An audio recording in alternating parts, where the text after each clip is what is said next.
Hello, good morning students. Myself Kuldeep Kaur, your social science teacher. Yes, beta, in previous class we learned about our constitution, its introduction, which is called preamble. ठीक है बेटा, ये हमने किया था. आज बेटे हम नेक्स्ट करेंगे नेक्स्ट पैराग्राफ से या कॉन्स्टिट्यूशन.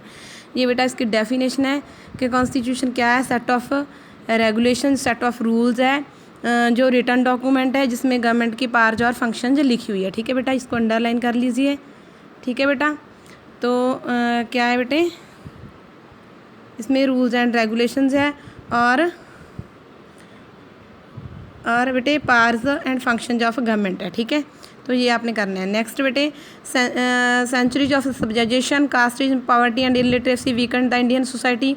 देखो बेटा, पुराने सदियों से इंडिया में जो इंडिया की वीकनेस रही है, इंडिया में इलिटरेसी, पॉवर्टी, कास्टिज्म ऐसी चीज़ें रही है. तो हमारे जो कॉन्स्टिट्यूशन फ्रेमर थे उन्होंने एरेडिकेट होता है रिमूव करना discrimination that had divided the Indian society on the lines of religion, caste, है ना,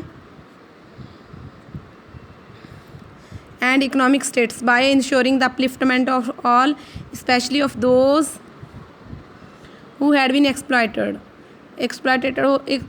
होता है बेटे किसी का शोषण करना.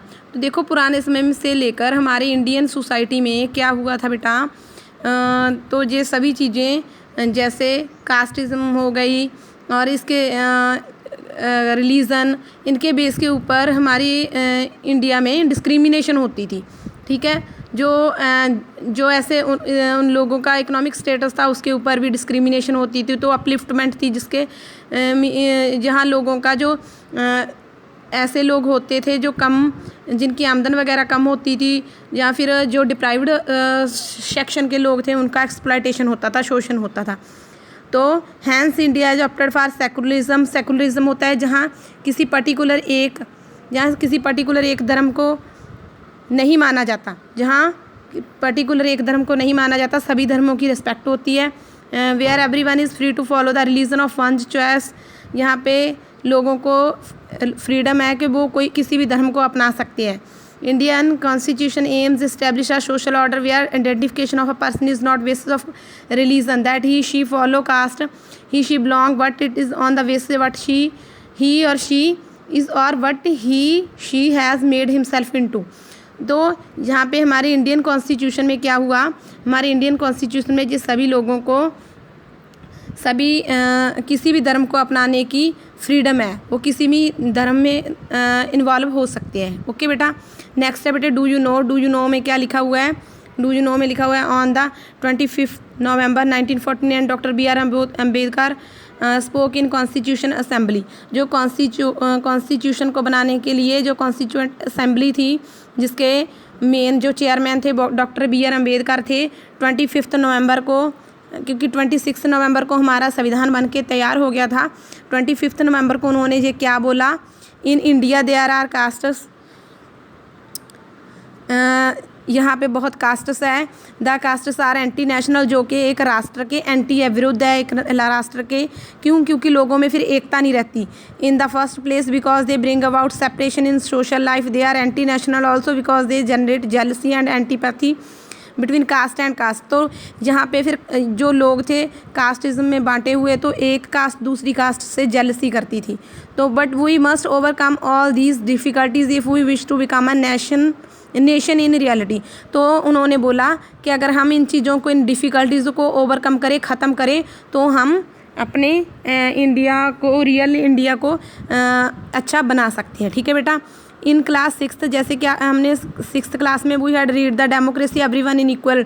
तो हमने डेमोक्रेसी के बारे में पढ़ा था कि लोकतंत्र देश है कि यहाँ पे सभी लोग इक्वल है. तो our constitution is granted universal adult franchise. देखो बेटा, इसको अंडरलाइन कर लो. यूनिवर्सल अडल्ट फ्रेंचाइज क्या होता है, right to vote to everyone. इसको भी अंडरलाइन करो. Who is above 18 years without any discrimination of caste, creed, colour, region, language. क्या है बेटे कि यूनिवर्सल अडल्ट फ्रेंचाइज, ये टर्म आपने याद रखनी है. इसका मीनिंग क्या है कि सभी लोगों को वोट देने का अधिकार है हमारे कॉन्स्टिट्यूशन के अकॉर्डिंग. इंडिया की जिनकी एज 18 ईयर्स हो चुकी है या 18 ईयर से ज़्यादा है, उनके साथ कोई डिस्क्रिमिनेशन होगी नहीं होगी.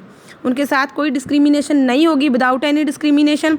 कास्ट के बेस पे, कलर के बेस पे, वो कैसा भी व्यक्ति है, कोई कलर का है, कोई कास्ट है उसकी, कोई रिलीजन का है, कोई भी लैंग्वेज का है, सबको जो इंडिया का सिटीज़न है उसको यूनिवर्सली वोट देने का अधिकार है, अपनी गवर्नमेंट चुनने का अधिकार है। ठीक है बेटे, उसको बोलते हैं यूनिवर्सल एडल्ट फ्रेंचाइज।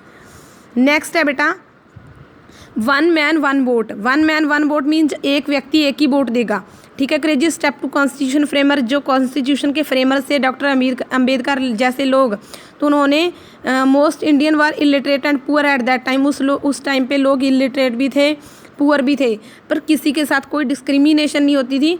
तो उन्होंने ये चीज़ को माना कि सभी लोगों को वोट देने का अधिकार है, चाहे वो गरीब हो चाहे वो अमीर हो। ठीक है बेटा, नेक्स्ट है बेटे the people of India cast their votes and elect their representative for a fixed period. तो लोग फिक्स्ड पीरियड के लिए अपना रिप्रेजेंटेटिव चुनेंगे, जैसे 5 ईयर्स के लिए चुनते हैं ना, तो ऐसे फिक्स टाइम के लिए। These representative run government according to the wishes of people.